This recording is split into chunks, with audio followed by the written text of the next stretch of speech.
नमस्कार किसान भाइयों, स्वागत है आपका। आज का वीडियो हमारी खेती के इतिहास का सबसे महत्वपूर्ण वीडियो होने वाला है।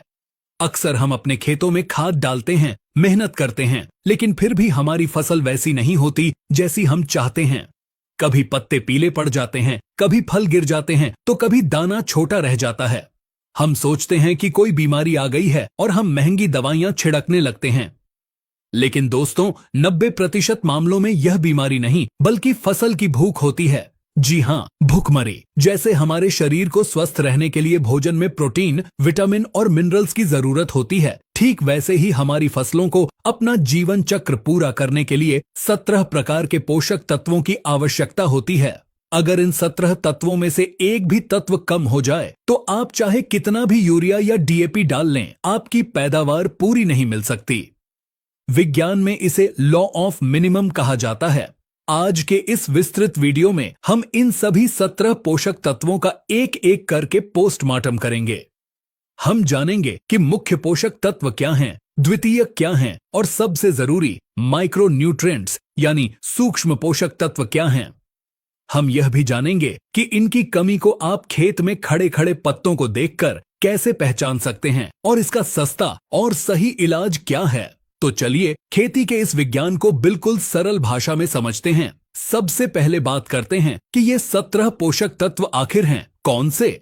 वैज्ञानिकों ने पौधों की जरूरत के हिसाब से इन्हें 4 श्रेणियों में बांटा है। पहली श्रेणी है आधारभूत पोषक तत्व। ये हैं कार्बन, हाइड्रोजन और ऑक्सीजन। मजे की बात यह है कि ये 3 तत्व पौधे हवा और पानी से खुद ले लेते हैं। पौधे का लगभग 90% शरीर इन्हीं 3 तत्वों से बना होता है। इसके लिए हमें बाजार से कोई खाद खरीदने की जरूरत नहीं पड़ती। दूसरी श्रेणी है मुख्य पोषक तत्व, जिन्हें हम अंग्रेजी में मैक्रोन्यूट्रिएंट्स कहते हैं। इसमें आते हैं नाइट्रोजन, फास्फोरस और पोटाश।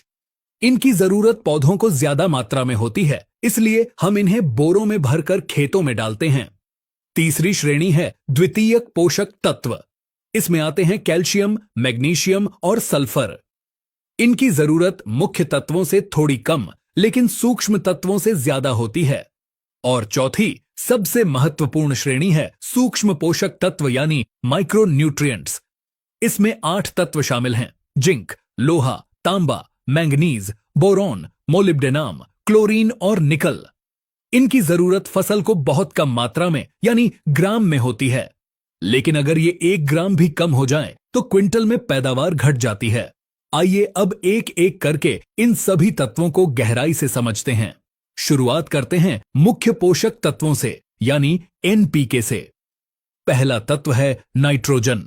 नाइट्रोजन पौधे के विकास का इंजन है। यह पौधे को गहरा हरा रंग देता है और उसकी वानस्पतिक वृद्धि करता है, यानी तना और पत्तियां बढ़ाने का काम नाइट्रोजन का है। जब पौधे में नाइट्रोजन की कमी होती है तो पौधा बौना रह जाता है। इसकी सबसे बड़ी पहचान यह है कि पौधे की पुरानी पत्तियां यानी जो नीचे की तरफ हैं, वो पीली पड़ने लगती हैं।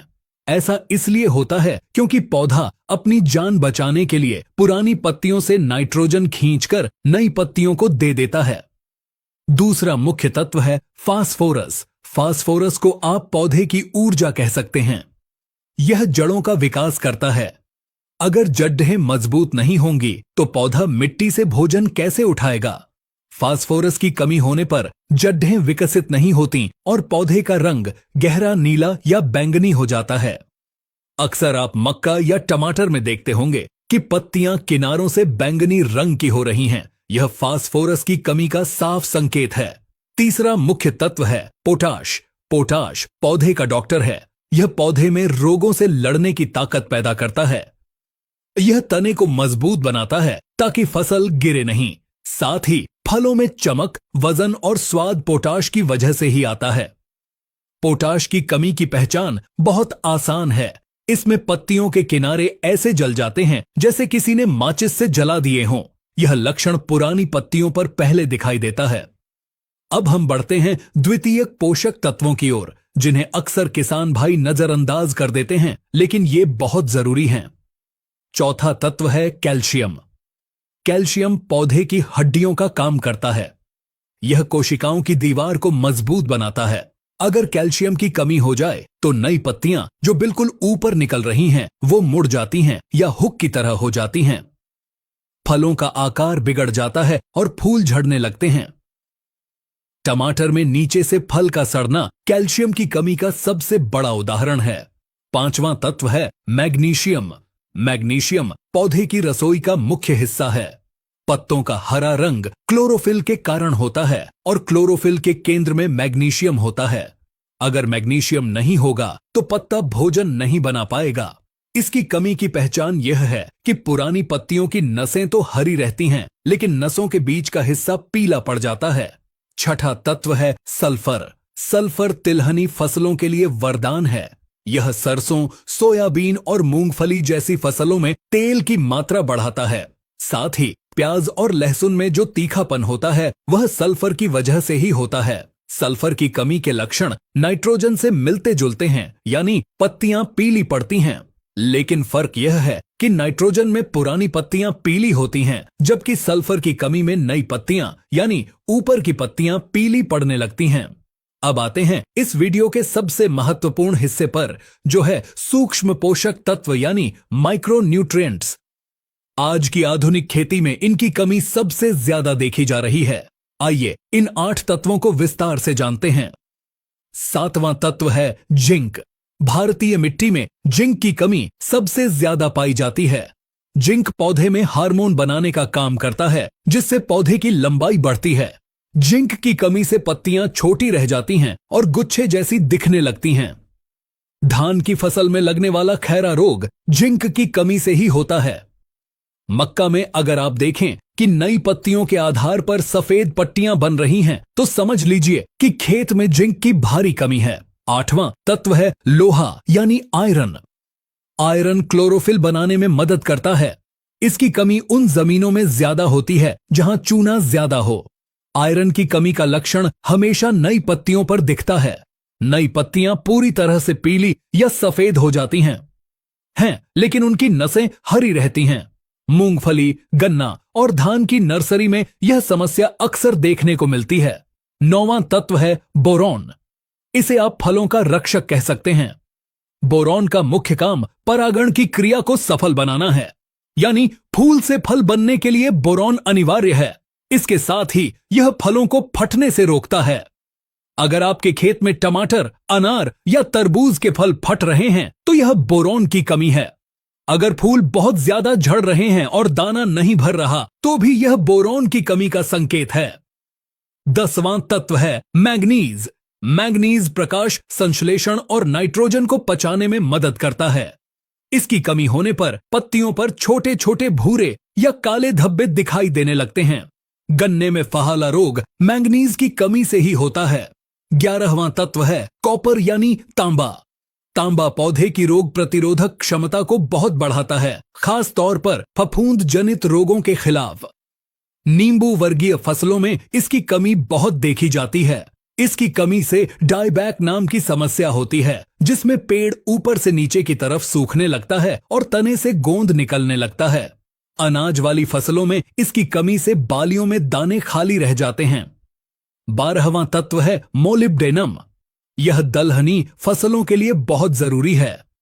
दाल वाली फसलों की जड़ों में जो गांठें होती हैं, जो हवा से नाइट्रोजन खींचती हैं, वे मोलिब्डेनम के बिना काम नहीं कर सकती। इसकी कमी से फूलगोभी में व्हिपटेल नामक बीमारी हो जाती है, जिसमें पत्तियां चाबुक जैसी पतली और टेढ़ी मेढ़ी हो जाती हैं। 13वां तत्व है क्लोरीन। क्लोरीन पौधे में पानी के संतुलन को बनाए रखता है और जड़ों को फफूंद से बचाता है। आमतौर पर खेतों में क्लोरीन की कमी कम ही होती है, क्योंकि हमारे सिंचाई के पानी और वातावरण में यह मौजूद रहता है। 14वां तत्व है निकल। यह सबसे नया खोजा गया 17वां पोषक तत्व है। निकल का काम बहुत विशिष्ट है। यह यूरिया को पचाने वाले एंजाइम का हिस्सा है। अगर पौधे में निकल नहीं होगा तो पौधा यूरिया को सही से इस्तेमाल नहीं कर पाएगा और पत्तियों के किनारे जलने लगेंगे। यह बीज की अंकुरण क्षमता को भी बढ़ाता है। इससे पहले हमने 3 तत्व आपको बताए थे, कार्बन, हाइड्रोजन और ऑक्सीजन, जो कि हमारे वातावरण में उपलब्ध हैं। इस प्रकार से 14 और 3 17 पोषक तत्व इस प्रकार से होते हैं। तो दोस्तों, ये थे वो 17 तत्व जो आपकी फसल की तकदीर तय करते हैं। अब सवाल आता है कि हम इनका प्रबंधन कैसे करें। सबसे पहला और सबसे सही तरीका है मिट्टी की जांच। हर 3 साल में एक बार अपनी मिट्टी की जांच जरूर करवाएं ताकि आपको पता चले कि आपकी जमीन में किस सूक्ष्म तत्व की कमी है। बिना जांच के अंधाधुंध माइक्रो न्यूट्रिएंट्स डालने से न केवल आपका पैसा बर्बाद होता है, बल्कि अधिकता होने पर यह फसल को जहर की तरह नुकसान भी पहुंचा सकते हैं। दूसरा तरीका है संतुलित खाद का प्रयोग। केवल यूरिया और डीएपी पर निर्भर न रहें। गोबर की खाद, वर्मी कंपोस्ट या हरी खाद का प्रयोग जरूर करें। जैविक खादों में ये सभी 17 पोषक तत्व थोड़ी थोड़ी मात्रा में प्राकृतिक रूप से मौजूद होते हैं। तीसरा तरीका है खड़ी फसल में लक्षण देखकर स्प्रे करना। अगर आपको फसल में जिंक, लोहा या बोरॉन की कमी के लक्षण दिखते हैं तो जमीन में देने की बजाय इनका चिलेटेड रूप में पत्तियों पर छिड़काव करें। फोलियर स्प्रे यानी छिड़काव करने से पौधा इन तत्वों को तुरंत सोख लेता है और 3 से 4 दिनों में ही आपको रिजल्ट दिखने लगता है। लेकिन ध्यान रहे, स्प्रे करते समय मात्रा का बहुत ध्यान रखें क्योंकि सूक्ष्म तत्वों की ज्यादा मात्रा पत्तों को जला सकती है। दोस्तों, खेती अब केवल मेहनत का काम नहीं रहा, यह विज्ञान और समझदारी का काम है। जब हम अपनी फसल की भूख को समझेंगे और उसे सही समय पर सही थाली परोसेंगे, तभी हम बम्पर पैदावार की उम्मीद कर सकते हैं। यह 17 पोषक तत्व ही वो चाबी हैं जो आपके उत्पादन को 30 से 40% तक बढ़ा सकते हैं। उम्मीद है कि आज का यह विस्तृत विश्लेषण आपको पसंद आया होगा और इससे आपकी खेती में एक सकारात्मक बदलाव आएगा। अगर आप चाहते हैं कि हम किसी विशेष फसल या किसी विशेष खाद पर ऐसा ही विस्तृत वीडियो बनाएं, तो हमें कमेंट करके जरूर बताएं। इस महत्वपूर्ण जानकारी को अपने तक सीमित न रखें, इसे अपने साथी किसान भाइयों के साथ शेयर जरूर करें ताकि वे भी अपनी फसल को सही पोषण दे सकें। इस तरह की जानकारी हम फेसबुक पेज पर भी डालते हैं, तो वहां भी हमें फॉलो कर लीजिए। और आपने अभी तक टेक्निकल एग्रीकल्चर चैनल को सब्सक्राइब नहीं किया तो सब्सक्राइब कर लीजिए, बेल आइकन को प्रेस कीजिए। ऐसी ही नई और अच्छी जानकारी के लिए आपका एक लाइक हमारा हौसला बढ़ता है। जुड़े रहिए हमारे साथ खेती की नई और सटीक तकनीकों को जानने के लिए। धन्यवाद। जय हिंद, जय किसान।